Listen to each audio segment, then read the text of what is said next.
In September of 1939, Britain declared war on Germany. A year later, in October of 1940, Germany started bombing Britain in what was known as the Blitz. Out of fear for the future, over 5,000 British children were evacuated overseas. In October of 1940, John and Grace Mathews of Southampton, England, decided to send all but one of their 4 children to the United States as part of a plan sponsored by the English-speaking Union. Their youngest, Jocelyn, who was only 2 years old, was left in England. Their other 3 children, Sheila, aged 10, Dinah, aged 5, and Clifford, aged 12, finally arrived in Cincinnati on October 31st, 1940. Sheila and Dinah were assigned to a family in Wyoming, and Clifford to the Mathews family in Glendale. Bill and Janet Mathews already had 3 teenage boys, Bea, Harry, and Don.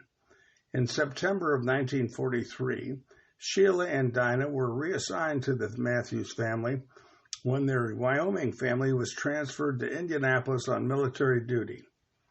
Here's how Mrs. Mathews described that experience in an interview conducted by Glendale Heritage Preservation's Lawson Whitesides on the 3rd of May in 1985.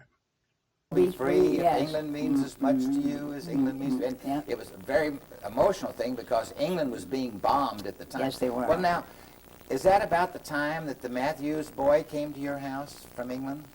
Was that about the time of the war?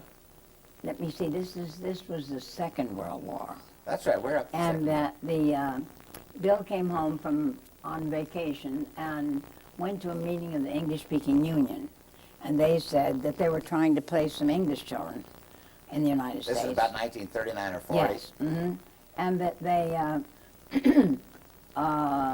these children would be sent over because they really thought that England was going to fall. And they wanted these little sprigs, as they said, to plant them over here with us. And there would be some coming to Cincinnati, which did eventually happen. And when he came back from his vacation, he said, well, I hope you won't mind, but I've agreed to take 2 English boys. So I was very pleased because I knew that the boys would be in the war and that I wouldn't be, well, it would help to have other children in the house.